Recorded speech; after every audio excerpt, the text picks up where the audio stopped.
C'était à la fin de la cérémonie d'ouverture des Jeux Olympiques. Des Jeux Olympiques ont été une parenthèse enchantée qui continue aujourd'hui avec les Jeux Paralympiques. Qu'est-ce que ça vous a inspiré toute cette période, André ? D'abord, effectivement, j'étais très transporté. On dit après, oui, il y a eu des polémiques, c'était pas en direct ou en direct. Peu importe, Céline Dion en train de chanter l'hymne à l'amour, c'était magnifique. Dans une cérémonie d'ouverture où on pouvait dire qu'il y avait des choses, effectivement, qui étaient, on va pas revenir là-dessus, qui étaient peut-être, il y avait, comme on dit, du lard ou du cochon. Il y avait des choses superbes, moi j'ai lu, mais il y avait des choses effectivement pas possibles et assez ridicules dans un certain conformisme d'aujourd'hui, et je dirais assez, et puis qui ont pu choquer, mais au-delà de ça, c'est les Jeux Olympiques qui ont été très intéressants. Et il y a eu une enquête, d'ailleurs Marie me l'avait communiqué, du think tank Destin commun. Et c'est très intéressant, ils ont enquêté sur l'enthousiasme provoqué par les JO. Rappelez-vous quand même, quelques esprits grincheux, et beaucoup disaient, mais ça va être terrible, mais c'est une catastrophe sécuritaire, comment peut-on faire ça? Et les Cassandres y allaient du matin au soir avec leurs pronostics absolument apocalyptiques. Et non, ça s'est très bien passé, et heureusement, et bravo à tout le monde, il faut le dire, quand ça marche, bravo à tout le monde. Et alors, c'est intéressant dans cette enquête du think tank Destin commun, c'est que les gens, ce qu'ils ont dit, c'est une bouffée d'oxygène. Ça a été une source de fierté et d'union. 78% des Français ont suivi les Jeux Olympiques. Je parle des Jeux Olympiques qui sont passés, pas des Jeux aujourd'hui, bien sûr. La fierté et le sentiment qui arrive en tête dans tous les électorats lorsqu'on demande aux Français leurs impressions. C'est très intéressant, la fierté. Oui, parce que on leur dit rien ne va. L'économie, la sécurité, l'immigration, effectivement la précarité, le pouvoir d'achat, etc. Et à un moment donné, alors on va me dire c'est Lupin et les Jeux. Oui, mais c'est pas mal qu'il y ait Lupin et les Jeux. Mais les Jeux ne doivent pas faire oublier l'absence de pain. Mais ce qui est intéressant aussi dans ces groupes de discussion, c'est qu'il y a eu, et ils ont dit, comme soulagement, qu'est-ce qui vous a le plus, je vais dire le plus mauvaise parole, mais l'absence de la parole politique. Voilà. C'est-à-dire que beaucoup de groupes de discussion disaient pendant un moment, on n'a plus parlé de politique, de politicaille, de polish ou de peluche pendant ce temps-là. Et ça, c'est bien. Voilà. Se respecter, se réapproprier les symboles républicains. Ça a été donc perçu au-delà effectivement des exploits, au-delà des exploits des sportifs, ça a été perçu comme quelque chose de très fort et de très bien. Et aujourd'hui encore, il faut le dire, il faut rendre hommage aux Jeux Paralympiques. Parce que, il faut le dire encore, ce qui est formidable, on dit, aujourd'hui, la méritocratie, le travail, tout ça, ça n'existe plus. Un certain nombre de gens disent, ouais, de quoi vous parlez? Mais regardez ce qu'ils font, ces gens. Regardez les handicapés, comment ils surmontent, comment ils arrivent à faire des exploits extraordinaires. On le voit tous les jours. Mais c'est cette volonté de se surpasser, de se dépasser, mais elle devrait être le lot commun. Comment voulez-vous qu'on avance dans ce pays si on ne cherche pas à se surpasser? Oui, la méritocratie, c'est bien. Oui, c'est bien. C'est beaucoup mieux que l'ineptocratie ou que la conocratie. Voilà, il faut quand même le dire. Et voilà pourquoi, effectivement, on était plutôt heureux, et on est plutôt heureux de ces Jeux Olympiques, mais l'arbre ne doit pas cacher la forêt.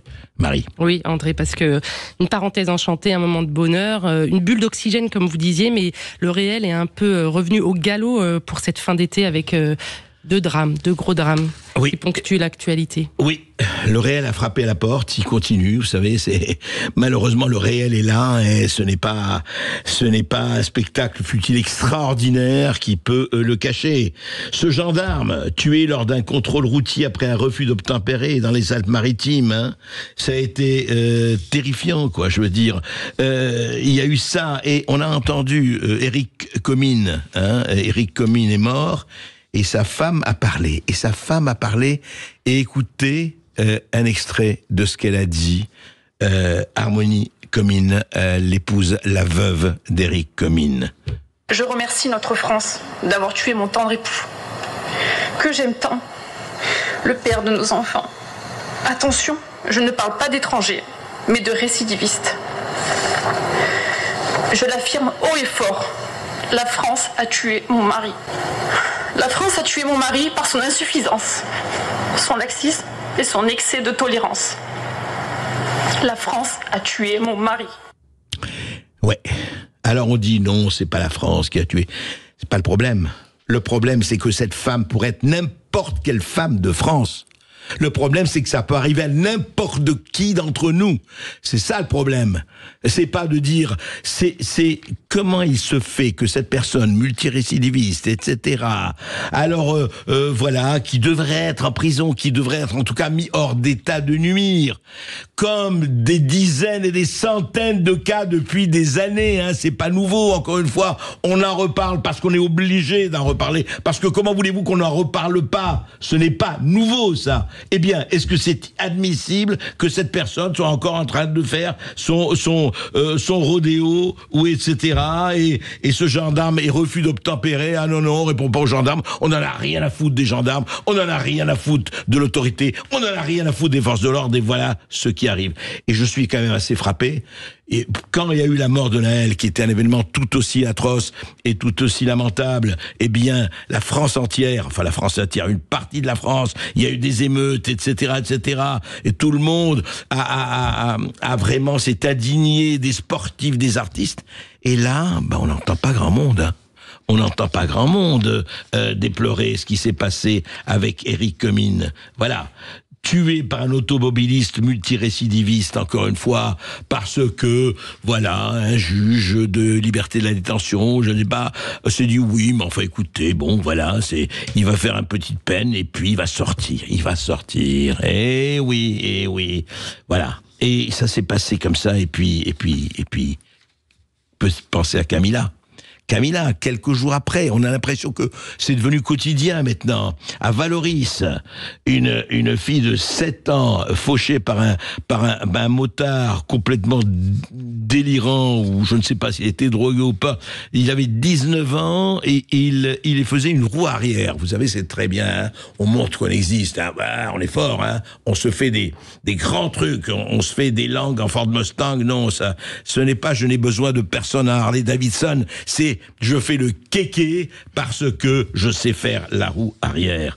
Et voilà, et elle passait, il était effectivement... il a complètement fauché cette petite Camilla qui passait dans les passages cloutés. Elle est morte hier soir, Camilla. Oui. Elle est morte hier soir, et qu'est-ce que dit son père, Slim Toti Oussaya? Il dit ceci, il a tweeté ceci: merci la justice française. À partir de demain, les citoyens qui n'ont pas été arrêtés en flagrant délit, et je dis en flagrant délire, oui, quelque part, ils savent qu'ils peuvent rouler comme ils veulent, faire les fous sur la route, tuer. Aucun respect pour notre fille, ni pour nous-mêmes. Voici ce que écrivait le père de Camilla. Et franchement, il faut se poser la question. Ça suffit de dire, c'est pas une question de présomption d'innocence, présomption de culpabilité. Je vois tous ces gens qui sont posés dans la petite datcha du ou ailleurs, etc., de dire oui, mais attention, le droit, bien sûr, les droits. Et les droits des victimes, et les droits des gens qui se font tabasser, violer, tuer, égorger. Ah non, mais ça, qu'est-ce que vous voulez, c'est arrivé, hein? C'est un fait divers.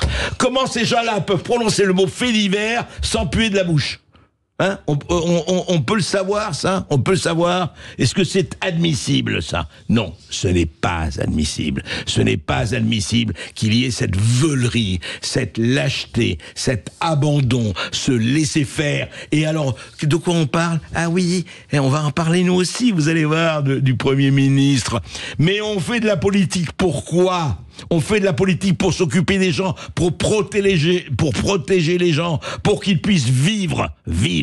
C'est pas le vivre ensemble aujourd'hui, c'est le tuer ensemble. Alors il faut savoir ce qu'on veut dans la vie, au lieu de continuer ces bavassages. Et quand je vois sur les réseaux sociaux et ailleurs, tous mes mots vont à la famille, c'est terrible ce qui arrive, c'est terrible, mais attention, c'est terrible, mais demain ça va recommencer, et s'attaquer aux vraies causes, non, on va faire la marche blanche, on va faire les Imagine de John Lennon, on va faire les fleurs, on va faire les bougies, et puis au suivant, tant que ça n'arrive pas à moi, tout va bien, au suivant.